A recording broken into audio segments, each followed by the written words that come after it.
हाँ जी, अक्सर क्वेश्चन पूछा जाता है कि how to find a migration agent. तो अभी बेसिकली माइग्रेशन एजेंट आप ऑनलाइन ढूंढ सकते हो। हमारा की वेबसाइट पे जाके आपको पूरी लिस्ट मिल जाएगी। पर how to find a good migration agent, उसके लिए थोड़ी सी चीजें आप ध्यान में रखें कि जो माइग्रेशन एजेंट आप ढूंढने जा रहे हो वो रजिस्टर्ड है या नहीं है, वो माइग्रेशन एजेंट है या एजुकेशन एजेंट है या एजेंट है ही नहीं। तो ये चीजें आपने ध्यान रखनी है, क्योंकि जो माइग्रेशन एजेंट्स होते हैं वो आपको सारे वीजास की तरफ बेसिकली आपको असिस्ट कर सकते हैं, पर जो एजुकेशन एजेंट होता है वो बेसिकली आपको सिर्फ स्टूडेंट वीजा तक ही सीमित होते हैं। तो ये चीजें ध्यान में रखना। इसके बाद ध्यान में रखना, जो एजेंट आप ढूंढ रहा है क्या वो हर वीजा में स्पेशलाइज है या कुछ स्पेसिफिक कैटेगरी में ही स्पेशलाइज है। कई एजेंट्स होते हैं जो सिर्फ एम्प्लॉय स्पॉन्सर को लेके ही डील करते हैं, या कई होते हैं जनरल स्किल्ड माइग्रेशन को लेके ही डील करते हैं। कई होते हैं जो कि ऑलराउंडर होते हैं। तीसरा, कि उनकी सर्विस कैसी है, वो तो चलो आपको सर्विस लेके ही पता चलेगा, पर आपको एक रफ आइडिया हो जाता है।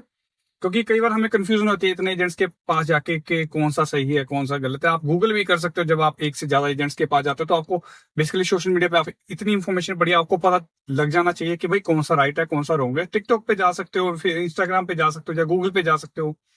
तो ऐसी काफी सारी चीजें, इवन कि चैट जीटीपी यूज करके भी आपको आइडिया लग जाएगा कि आप क्या करना है क्या नहीं है।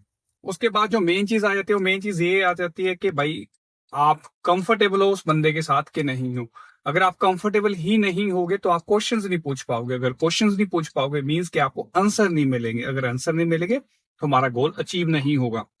ये बेसिक सी चीजें हैं जो आपने ध्यान में रखनी होती हैं। ऐसा कोई हार्ड एंड फास्ट रूल नहीं है कि ये ही है ये ही नहीं है। तो ये वीडियो बनाने का मकसद सिर्फ यही था, कोई कि आप किसी भी बंदे के पास जाओ, कोई भी माइग्रेशन एजेंट चूज करो, किसी की भी सर्विस लो, पर ये चीजें थोड़ी सी ध्यान में रख लो।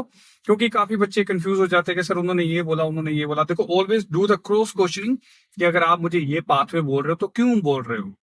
देखो, आपको पहले दिन से ही पता होना चाहिए, अगर किसी के पास जा रहे हो चाहे स्टडी के लिए जा रहे हो, कि आपका अगर जो मेन गोल पीआर लेना है तो पहले दिन से आपको पता होना चाहिए कि कैसे अचीव हो, उसमें क्या क्या पाथवेज है पीआर लेने की या क्या क्या जरिया है। ठीक है ना। तो ये चीजें समझना इसलिए जरूरी है क्योंकि आपको उससे आइडिया हो जाएगा कि अपना कितने एक्सपेंस आने वाले हैं और कितना टाइम पीरियड लग सकता है।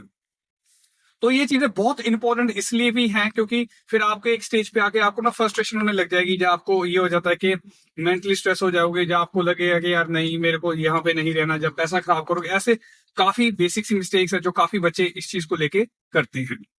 आई होप इस वीडियो से आपको ये चीज का तो आइडिया हो गया होगा कि क्या क्या चीजों का ध्यान रखना है। बाकी आप अपने खुद की तरफ से भी चीजों का ध्यान रख सकते हैं। I hope it helps you out. Thank you.